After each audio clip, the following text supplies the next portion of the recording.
Welcome back to our study. We're studying the scriptures concerning marriage and divorce. And the scripture this evening that we're going to study is found in 1 Corinthians chapter 7, verse 11, where Paul instructs the women who may have left their husbands to go back. We're going to explain why Paul told them to return back. Was it because they were bound to their previous mates or they were divorced? We're going to find out. Thanks for tuning in. God bless you.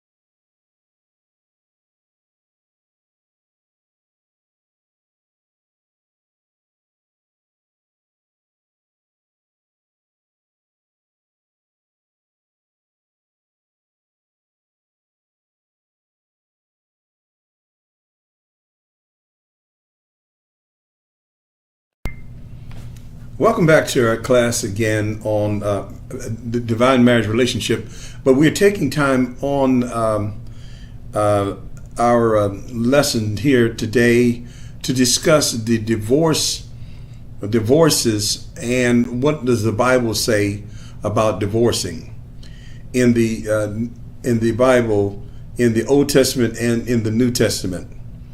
There's some teaching that goes out that says that a person who has been divorced, for some reason they teach that it's a sin, and they say that if a person who has been divorced remarries and someone else, and they are committing adultery.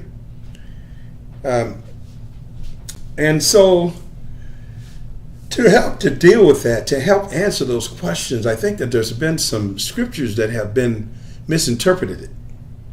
And so I'm going to only deal with one of the scriptures that have been misinterpreted. I found that when I give these long lessons, other than the Bible students and advanced people, sometimes people don't have time for hearing all of that. So I'm just going to focus on one scripture, and that scripture is going to be found in 1 Corinthians chapter 7, verse 15, where Paul says that the woman should not leave her husband, and if she has left him, then she needs to go back to him.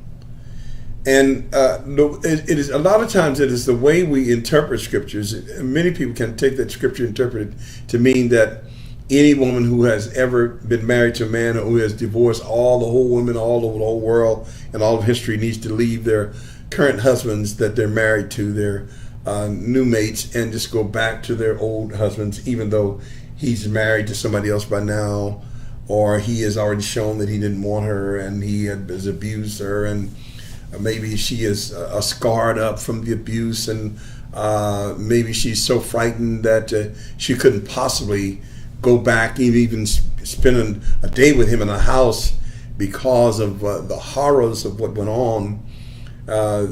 Sometimes a man gets so close to a woman in a marriage that the woman is left wide open to be completely abused and walked on and trashed.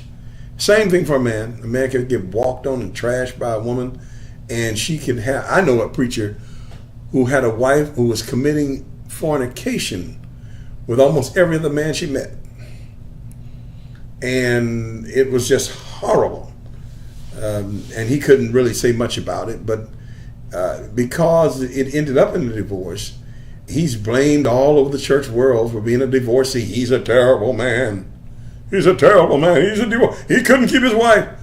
Well, if you had a wife like that, you couldn't keep her either. You wouldn't be able to keep her. And so I just hate to see these people suffer like this. Some of these cases that I've seen, and I said, wow, how could anyone suffer something like that?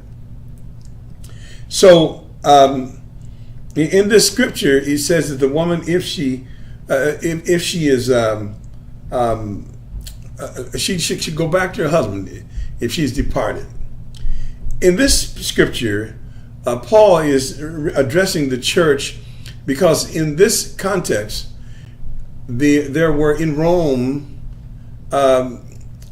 Christians who were once pagans who became Christians, and sometimes they would be married, and maybe the husband would get saved but the wife wouldn't, and so, or the wife would get saved the husband wouldn't, and he would continue to be a pagan worshiper. And because of this, and because Christianity was new, most of the Christians who were in these situations were questioning whether or not they should stay. They felt that since they were Christians now, that they shouldn't be around pagans. And so therefore they should leave their mates. And this woman leaving is in that scenario where she would be leaving her mate because he wasn't saved yet, or because he was still a pagan worshiper. Not leaving because he had abused her or he was committing fornication against her, but because he was not a Christian yet. He was still a pagan.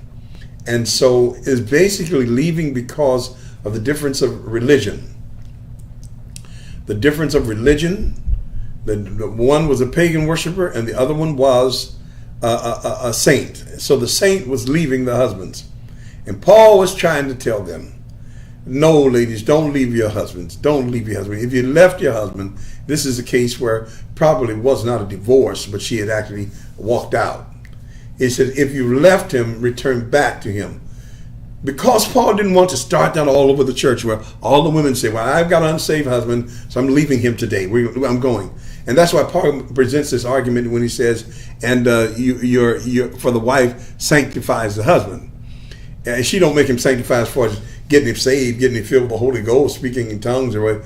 Not in that respect. But in other words, the relationship is sanctified and holy because the saved woman sanctifies the saved man. In other words, the situation is legitimate. It's a holy situation. It's holy matrimony. And so by it being holy matrimony and sanctified, then the woman shouldn't leave. And so this is what this is talking about. And if you read the chapter, the 7th chapter there, you see where Paul is trying to convince them that your children are okay. In other words, some of them thought that if they had stayed married to these pagans, that their children would be defiled. He said, no, your children will be sanctified. Your children are legitimate. The word sanctification there has to do with legitimate. Your children are legitimate. The marriage is legitimate. Settle down, stay home, right? Or go home. And so that was what Paul was talking about. He was not given a blanket rule in all the church world for all you women who have been divorced, no matter what the situation was, go back home. That was not it. He was giving a apostolic adjudication in the case of the women who were leaving their husbands because they were pagans and then the women were Christians.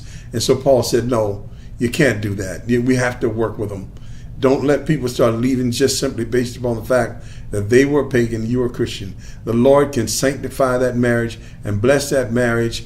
No one should come into the church and get saved and say, well, I'm going back now to divorce my husband. I'm going back to divorce my wife. No, that's not what you're supposed to do. And so Paul would discourage that kind of behavior. So this was not the scripture teaching that no matter what the case was, I don't even think the lady was divorced. Because a woman really, I don't know when women start having the ability to divorce. A man was one that did the divorcing.